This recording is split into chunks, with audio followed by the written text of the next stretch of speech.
Gikan sayang kasing-kasing ang samas sa mga sapa, ang tubig na naghatag og kinabuhi. Ang tao, mga igsoon, nga layo sa presensya sa Dios, tay mailhan sa tao nga layo sa presensya sa Dios, dali ra kaayo sa puton. Ang tao nga layo sa presensya sa Dios, dali ra kaayong masuko. Ang tao nga layo sa presensya sa Dios, madinungtanon. Nga naman, gupot man permente ang iyang una-una, gupot permente ang iyang kinabuhi. Kaya nga naman, layo man siya sa presensya sa Dios. Muna mga igsoon, tanaw na to sa panahon karon. Kung maadto ka sa palengke, mamalingki ka, magdala ka isa kalibo. Ang imong isa kalibo, gamay na lang kayo ang imong mapalit.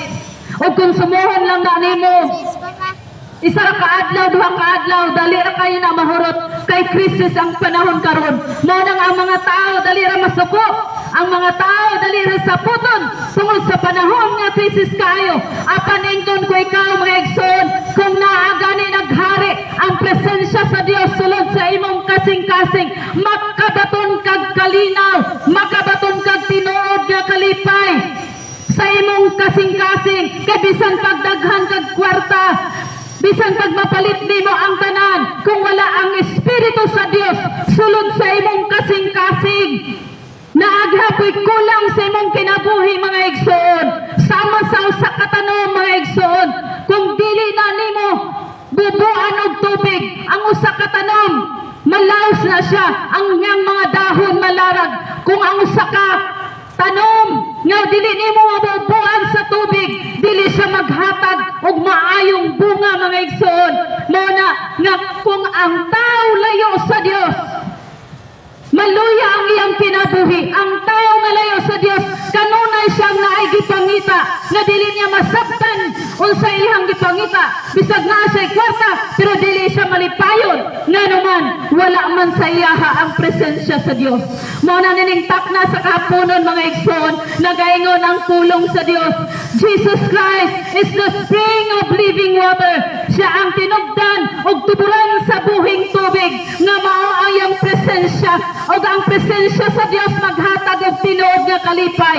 Ang presensya sa Dios maghatag og tinuod nga kalinaw sa hunahuna.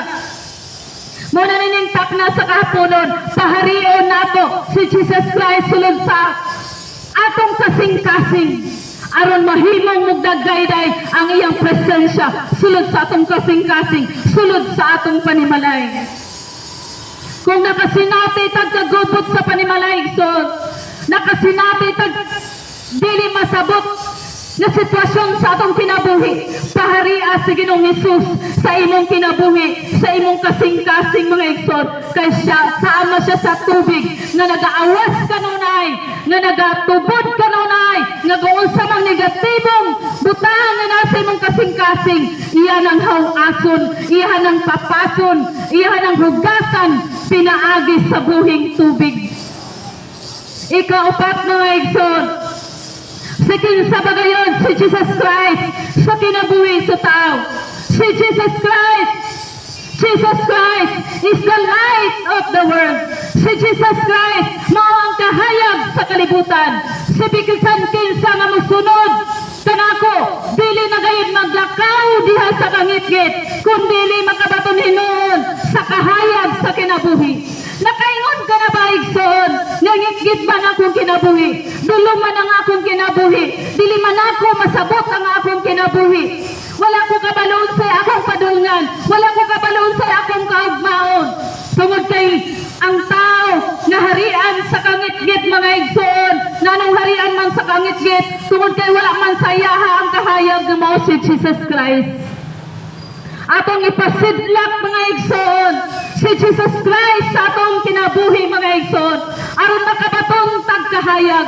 Atong sundan si Jesus Christ mga igsoon, aron makabaton og direksyon ang atong kinabuhi, aron dili ta masaag sa dalan nga gipasubay sa Dios.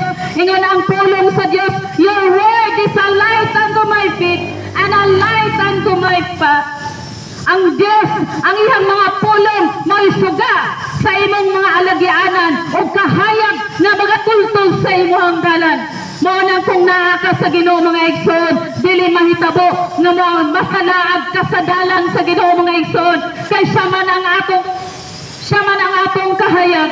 O nagabantay ba mo mga igsoon nga kasagaran sa tao, manghinlo panahon sa adlaw, dili manghinlo panahon sa gabi. Kay kung manghinlo ka panahon sa gabi, ang mga buling, ang mga sagbot dili nato makita.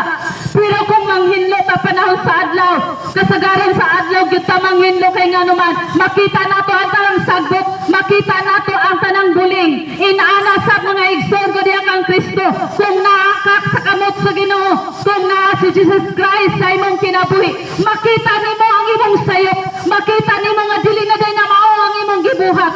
Kay nganuman, kay naa naman ka sa kahayag. Kaya ngun ang pulong sa Dios, for He has translated us from the kingdom of darkness to the kingdom of light.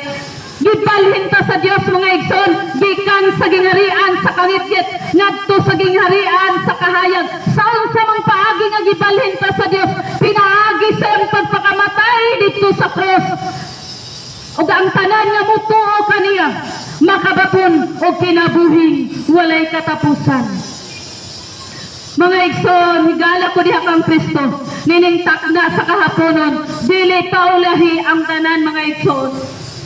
Hinulsulan nato ang atong mga sala. Kung dunay mga panahon nga makaingon ka, na murag kini nga dalan, dili ni dalan paingon sa langit. Hinulsulan nato ang atong mga sala mga igsoon, kinagaingon ng Dios.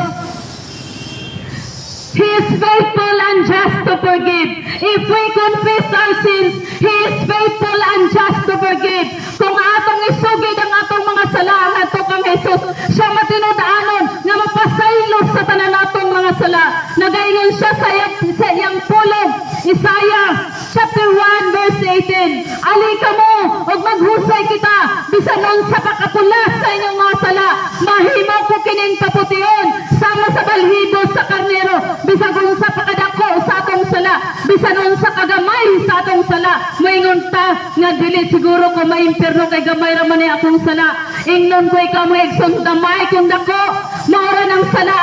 Ang importante mga igsoon, na kita mo ila, na kita makasala, kita mo ila nga kita makasasala, o nagkinahanglang tag Dios, nagkinahanglang tag Jesus Christ sa atong kinabuhi, nagkinahanglang tag Ginoo mga igsoon, kay siya lang ang makapasaylo sa atong mga sala.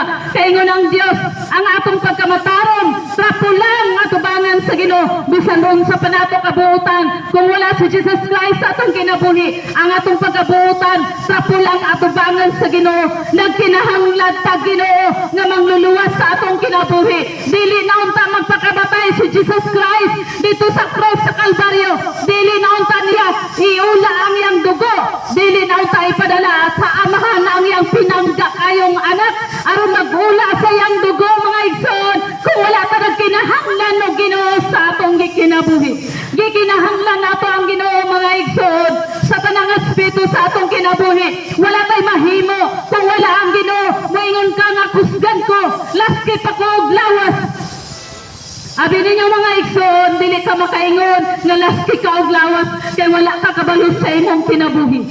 Wala ka kabalo kanos alang tatama ning kalibutana. Mo na mga igsoon, inig human sa atong kamatayon, human sa atong kinabuhi ning kalibutana, mo atubang ta sa Dios ug hukman ta sa Dios.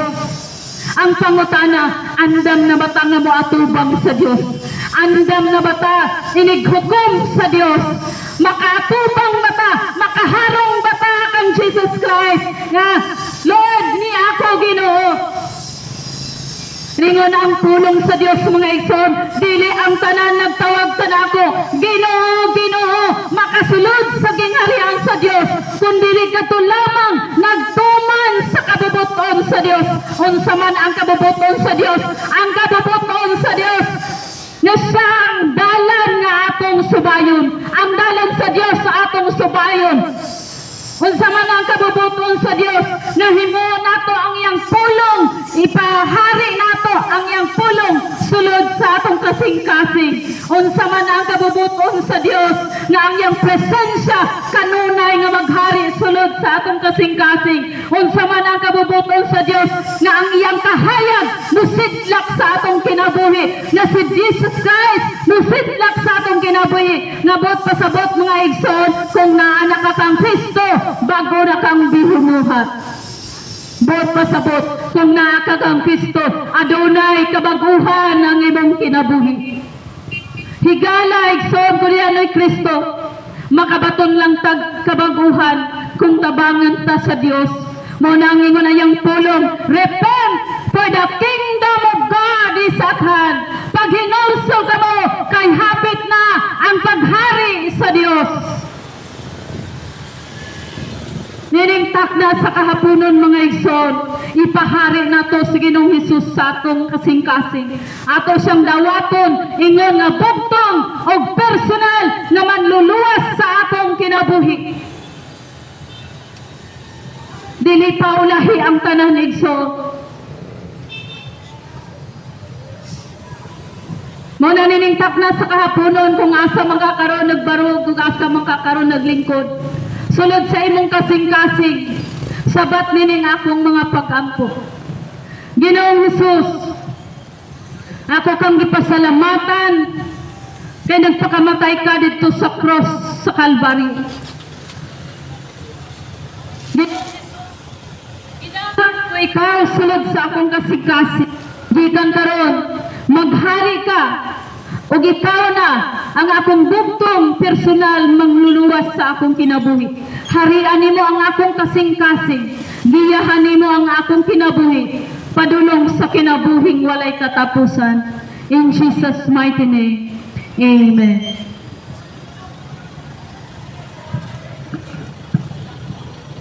Siguro moingon ang tao, dili naman ko dawaton sa Ginoo kidaghan kog sala. Apan ang Dios ang iyang gipangita kadtong tao nga daghag sala. Kay kadtong daghag sala mao'y nagkinahanglag Ginoo. Moingon ka daghan kay kog problema, walay makatabang kanako sultihan ta ka. Ingon ang Dios, walay imposible kaniya. Siguro na ay sakit ka o ang iyong pamilya na ay sakit nga maglisod na o malisuro na. Ang Dios nagsulti, walay imposible kaniya, siya ang mag-aayo kay siya ang tag-iya sa milagro. Kami sa Ladder to Heaven Ministry, ang among tumong o pinguha nga ipadayag ang pulong sa Ginoo sa tanang tao, sa tanang bulok sa tao, rasa o pinulungan. Kay walay pinaka-importante sa Dios ang kalag nimo, ang kalag nako, ang kalag natong tanan. Dili pwede mag-away ang tao tungod sa Biblia. Dili pwede maglalis ang matag relihiyon. Dapat ang ato ang huna-hunaon, ang atong kinabuhi, ang ato ang kalag, anaabay kasiguruhan sa Dios. Daghan kaayo karon ang hitabo nagkagubot sa relihiyon kay nag-iyahay silang pangdaot. Dili dapat magdinautay ang tanan nga nangalagad sa Dios kay ang Dios nagsulti nga ang tinuod niya nga tinun-an maghigugmaay ang usa ug usa, dili magdinautay, dili magpinahitay. Munang karon taknaa sa kapunon, i-remind kamo na apay kahigayunan nga mobalik ta ug muduol ta sa sabakan sa Ginoo. Hangyoon ta usab kamo kung gusto mo dugang pangkasayuran, pwede mo tune in sa among channel sa Ladder to Heaven TV. Kung naa mo YouTube, kung naa mo internet, pwede ninyo naapod ta sa social media, sa Facebook o sa TikTok. Makita gyapon ninyo og madungog ini nga mga pag-broadcast. Ang pinaka-importante nga ang atong kinabuhi mintras buhi pa ta, i-align nato diha sa Ginoo. Daghang salamat o ang Dios magapanalangin sa kabadbaran. Syukran sa mga kaigsuonan ng Muslim. Assalamualaikum, maayong hapon sa tanan.